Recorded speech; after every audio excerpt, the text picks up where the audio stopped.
What's up, everyone? Bales here with one of our Jock Market podcasts. I am joined by the number one Jock Market, NFL, any sport player in the entire world, TRex. How are you doing today? I'm doing good, Bales. How about you? I'm doing fine myself. Just for anyone that's actually watching this, if people still do that with podcasts, you will only see me on this. I do not have the dual screen with the nice little picture of the T-Rex, but he is here as you could already hear him. We are going to go over a little bit of strategy, keep it more fun with kind of a weirder type of strategy than give you guys our favorite plays, and that is essentially what we're going to do here. But before we get started, if you do not have a Jock Market account, please download the app. It is Jock MKT. If you are looking at this, look right below my name and you'll see that the banner for them. Um, when you get them, you can use the promo code KARMA to get a 100% deposit bonus up to $50, which is more than enough to get you start playing. If you don't know what Jock Market is, essentially stock market meets daily fantasy. You can go to the website dfskarma.com, and we do have articles that will help you if you're a true beginner. Plus, we have these podcasts posted on YouTube. But let's get down to some fun strategy. We do have a Q&A article coming out of questions that people did ask T-Rex. He gave answers for all of them. It's a really good article, pretty easy read. It's going to help you greatly. So I would recommend that. That'll be out later tonight. But one part of it is that T-Rex actually said that he uses specific narratives when choosing his players.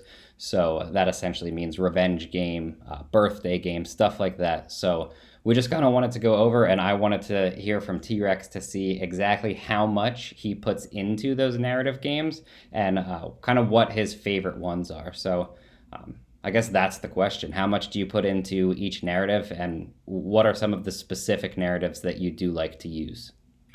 Yeah, I mean, I use the narratives more as not a tiebreaker, but kind of just some plus minus, right? I got a guy that's about as good as three other guys. He's got it's a revenge game, or another good one that I didn't mention that I love is either just had a baby or his wife's about to have a baby. That tends to be a really good one, but I use them just kind of as plus minuses, right? I mean, I they're going about the same price. I only want to get one or two of them, and the narrative game, the revenge game, plays into kind of make me a little bit more willing to spend 25 cents to a dollar more on an IPO, or if I decide I only want one of these two, that can be a trigger for me. But at the same time, I use them in the inverse as well. If it gets a lot of play, if every radio station, if every article is reminding you 3 years ago this guy did this. This is the setup revenge game. Then I almost always fade. I mean, these have to be narratives that I kind of look into, or maybe I hear at one other place. But anytime anything gets too popular, there's obviously shows or people put out stuff just like we do, right? But things Mm-hmm. on whether it's ESPN or Yahoo that maybe just tends to get a wider circulation because it's some Yahoo basically thing. If there's a lot of plays on there, I'm always fading. I want everybody to bid those up as high as possible, so that the money gets taken out of the account. So you can't fall in love with it. It's almost like if it's too good to be true, it is too good Mm-hmm. to be true. And so I'll use that to kind of be contrarian because, just like the millionaire maker on old DFS sites, you can't take the chalk and expect to win. That's especially true in Jock Market, just in a different format.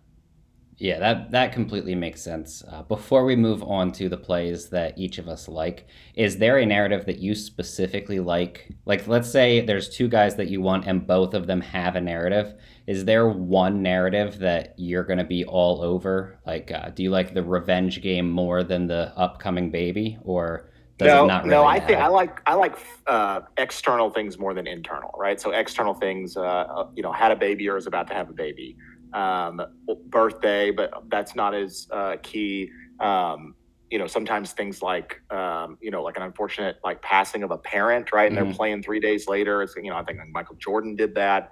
Things like that can kind of play into it. So I like external stuff rather than internal. Had a bad game against these people, or dominated them last time, or things were said in the game, or revenge game, whatever it might be. Do you, I guess, do you do you take the media into it, not necessarily for like the revenge game narrative where people are like, oh, it's Stephon Diggs against the Vikings, but do you take the media into effect of something where they're essentially talking about how bad someone is playing or something wrong with a player, and like I'm not we're not going to get political at this point, but like the one that immediately sticks out is obviously the media is going after Aaron Rodgers with what has happened so far. Do you think would you use like the media revenge as a type of one, or do you just overlook that?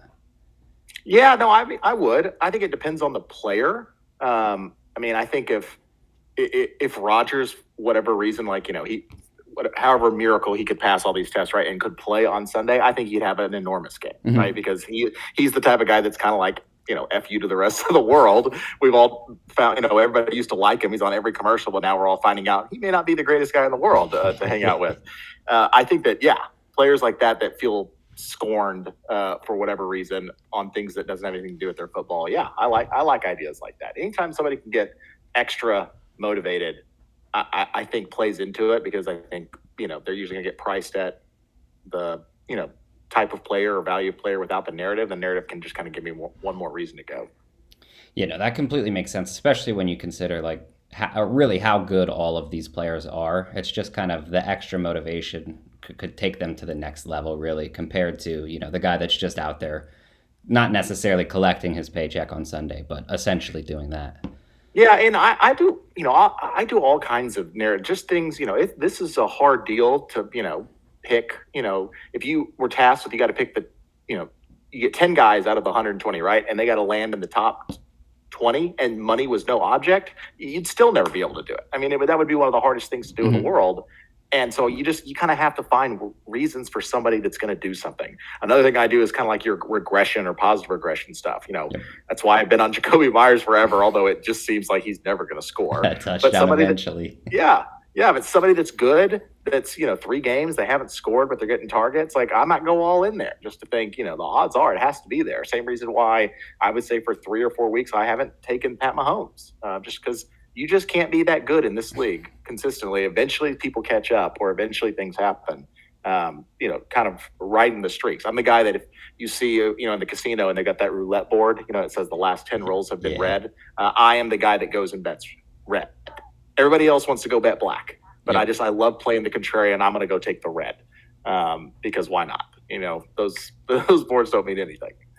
Yeah, I get what you're saying. Do you, I guess a weird way of wording this would be, are there any players that at this point in the season you will take out of your pool? And by that, I mean someone more or less that doesn't have anything to prove at this point in their career, is stuck on a bad team that probably isn't going to win. So it like nothing really matters to them this season. And I don't mean that like they don't care about winning or anything, but that they're really not going out there and playing for playoffs. They're not going out there and playing for even a winning team or anything like that.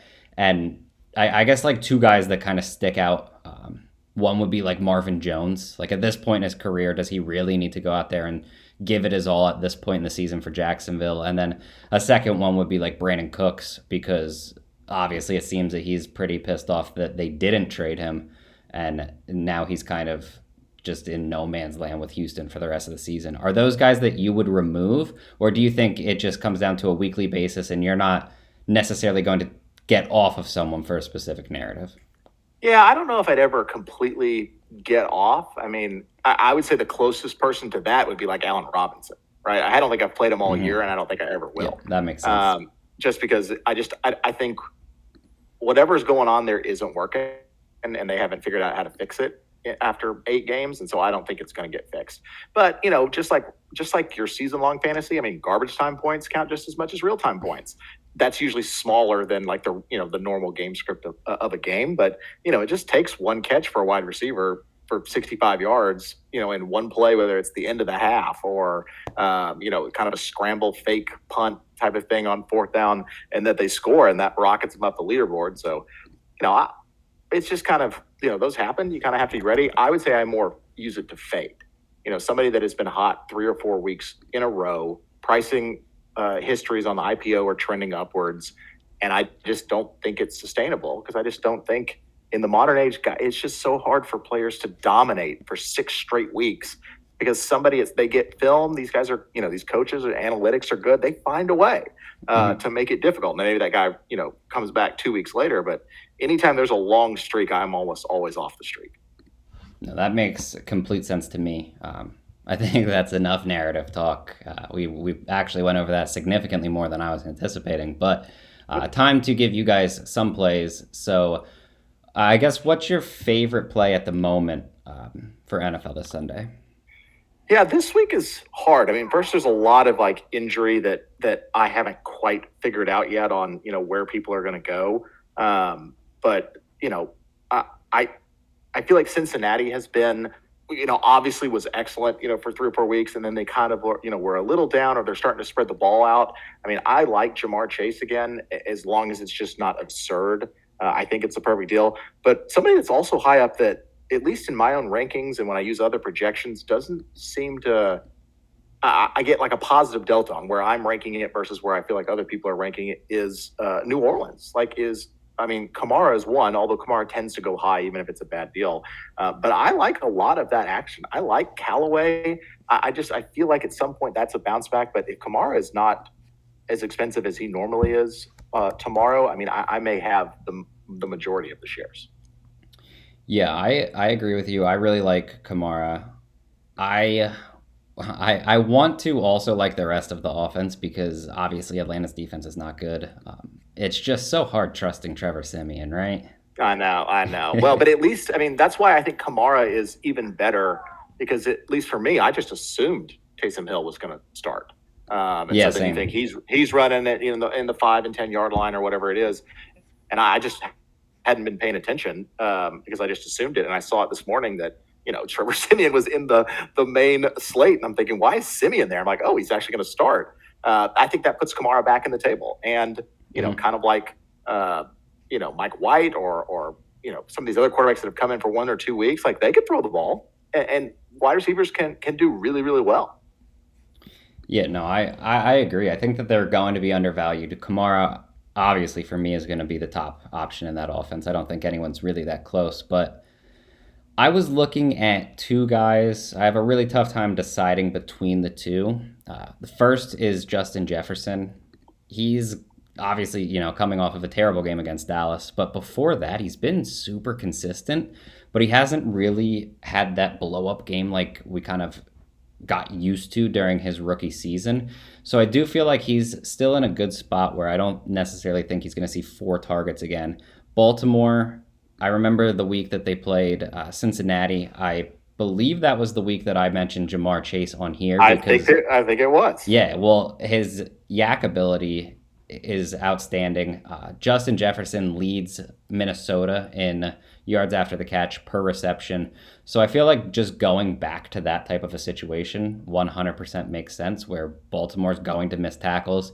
They just need to miss tackles on Justin Jefferson at a very good time, like the Jamar Chase when he took that slant for a touchdown. So I do think that Justin Jefferson is one of the top options. The other one that I was looking at is Marquise Brown, solely for volume. The dude's getting a ton of targets. He's getting a ridiculous amount of air yards. I forget, it's over like the last 2 or 3 weeks, maybe 3 weeks. He's leading the league in air yards, and I don't think that many people are overly close. And when you just kind of look at Baltimore, like you're not overly concerned, I guess, with the lack of tempo because they have an implied team total of essentially 28 this week. So if you're assuming 4 scores anyway, you don't really care that they're not running as many plays as a different team like Dallas or something, right? Yeah, I think that's right. As you were talking about it, I was scrolling through to see if anybody else stuck out, and I hit on Marquise Brown. And this is the type of stuff that I'll use as like plus, to knock a guy up a couple of points on what I think I should bid. I guess it's 6 weeks ago, scored 8 points, and this is Jock Market points. 8 points, 19 points, 36.5. The last 2, 8 points, 19, and then we have this week. So like stuff like that where it's like, of course it's not guaranteed, but that's kind of the idea, right? That we had a bad game, then we kind of middled it. We're figuring some stuff out, and now we know, we're gonna take advantage the next week. So yeah, I think that's a perfect spot. Right near there, another one that, given all the media nonsense that's going on, is Renfro. I mean, he just lost a huge target, machine that somebody's got to catch that stuff. And they've already had to go through one big thing on their team this year. I mean, maybe that's hardened them a little bit, but I would like a lot of that. Are you, I guess just because we're talking about the Raiders at this point, are you interested in someone like Bryan Edwards, who at this point we have to assume is going to be very cheap, but he essentially more or less feels like the type of player that's going to replace Ruggs? And by that, I don't necessarily mean that they're the same player. Very obviously, they're not. Ruggs is a small speedster. Bryan Edwards is significantly bigger. But when you look at their ADOT, it's nearly identical. So if they're both catching deep balls, do you think that more or less this is just going to give Bryan Edwards more opportunities, or are you just assuming that Hunter Renfrow and Darren Waller kind of eat up a significant more amount of targets, which I feel like that's where I'm leaning at this point, but I just wanted to get your opinion quick on that. No, I mean, I probably would, in a situation like this, in a main slate, I'd probably touch all of them. Right. I mean, you got to remember, Edwards should have like 3 more touchdowns. I mean, the guy, I mean, it's kind of like Jacoby Myers. I mean, I've seen him score several times that haven't counted. So, I mean, you add that into it, even with Ruggs there. I mean, and he's got, huge points. He's ranked way higher than I'm sure what most people perceive him at. No, I mean, I think they're both viable. I guess my only issue would be, although Renfrow is ranked higher on the NFL slate, I think for the most part, people aren't treating that as gospel. But I think that most people will assume Edwards will take over, and I think that's most logical. I just think that the targets that can pick up from Renfrow may show better value, but I mean, unless one or the two of them, the pricing is just out of control, I'll have exposure to both of them. Yeah, I think that's really smart. And for all of our listeners, that is like 4 or 5 players that we've now gone over, and we usually just give you 2. So kind of a little bit out of bonus this week without Travis, who instead of hosting this podcast decided to go on a European cruise. I can't imagine ever doing that over these podcasts. But thank you. Thanks for listening. Good luck again. This is for Jock Market, Jock MKT. If you don't have the app, download it, deposit using the promo code KARMA, and you will get a 100% deposit bonus up to $50 if I could ever get that promo out. But again, thanks for watching and good luck this week.